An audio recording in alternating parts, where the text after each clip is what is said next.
What's going on, guys? And hopefully by now you've played a little bit of No Man's Sky and you've gotten a really good taste as to what No Man's Sky actually is. Whether you love it or hate it, I guess just keep that opinion to yourself. I'll tell you what I do. I absolutely love it. But that's not why you're here. You're here to know more about the races. And No Man's Sky back then, we didn't know that there was 4 races, but technically there is 3, because the 4th one is the Sentinels. And if you all know what the Sentinels are, they really aren't a race, but I guess you have to say they are, because the Korvax are also robots and the Sentinels. You know, you get my point. So the 3, technically 4 races are the Korvax, the Vy'keen, and the Gek, and the Sentinels. Just a quick brief summary as to which one is which and my run-ins with them, because that's kind of the best way to show it, is the Korvax are quite simply assholes. They are a very narcissistic race. They only care about themselves, and they look down upon you, very condescending. They appreciate you complimenting their genius.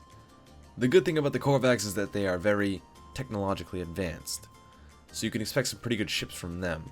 Also, if you want to get on their good side, like I said, you must also, in a way, compliment their intelligence and also somehow manage to align with their morals and their goals.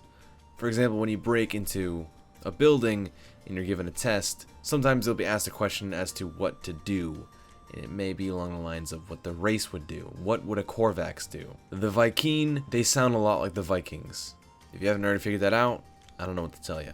The Vy'keen are a warrior race, and just looking at them, they fit the picture perfectly. One of the best examples is that one time a Vy'keen was down on his knees giving me his multi-tool. The answer was to either pick up the multi-tool or refuse it. In the paragraph that you read, it says that there are cameras around and it's begging for its life. It doesn't want to join the war. Just take the multi-tool away from him.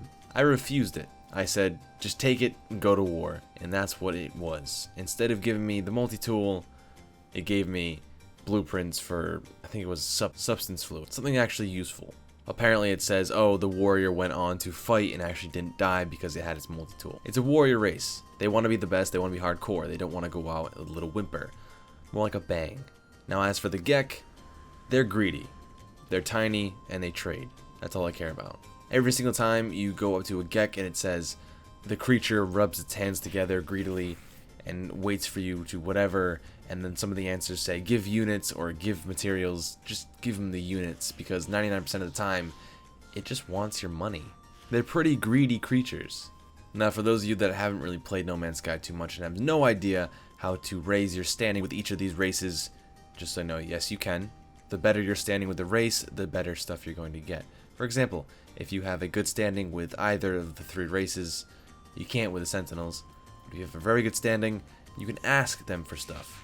The lowest is usually ask for a new word of their language, which is always useful and can be rather helpful. At the top it says you can request money, you can request rare materials. It's things like that. Request healing is in the middle, but you get the point. Now in order to raise your standing, just uncover the knowledge of the races. For example, the Monoliths. It'll give you a test, and the only problem is that if you fail the test, it can go down, but if you succeed, it will go up. It's just a riddle, or something that, think of the minds of the races. Use the characteristics that you know. If you're at a Vy'keen monolith, and it's asking you a question, and it's along the lines of run or fight, the odds are you're going to want to fight. If it's that of a Gek, and it's asking you to take something, depending on the question, you probably should take it, but sometimes don't take it, because maybe the monolith doesn't want you to be greedy as the Gek. As for the Korvax, just be narcissistic and just try to be condescending. That's not helpful, but it's just what it is. One of the best ways I find to raise your standing with the races, besides that, is to manage to get yourself into a dogfight. Don't go out and start shooting random ships. No, that is the worst idea you could do. That will lower your standing drastically. What I mean is that when you go into space and it says an enemy fleet has detected precious cargo aboard with a skull next to it, that means you're going to be in deep trouble. And if you're not prepared to fight, I'd recommend you run as far as possible, or hyperdrive out of there. You're not going to be able to kill them. A 2-on-1 space battle in No Man's Sky with the first ship is pretty difficult. It's doable, but difficult.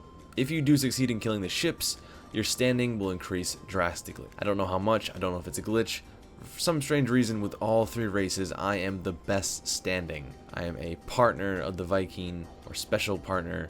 I am a thesis. I don't quite remember what exactly the standings are for the Korvax, but it's pretty high up there. Also along with the Gek. I think it's like a partner, a special partner. But like I said, get into a dogfight that you can win and not die, and your standing will go up drastically. If there's enough, I feel like they would make you their king because they love it so much. But anyway, guys, I hope I helped you out, making the game a little bit easier, because when you come across a race for the first time and you have no idea what's going on, you're gonna mess some things up. And maybe you like that, maybe you want some trial and error. But I'm here for those guys that don't want to mess up. They want to do the perfect run. They don't want to go through the trouble of working their way back up to a better standing after they completely butchered a conversation with a Gek. So anyways, that's been for me. Hope you guys enjoyed it, and I'll see you guys in the next video. Later, explorers.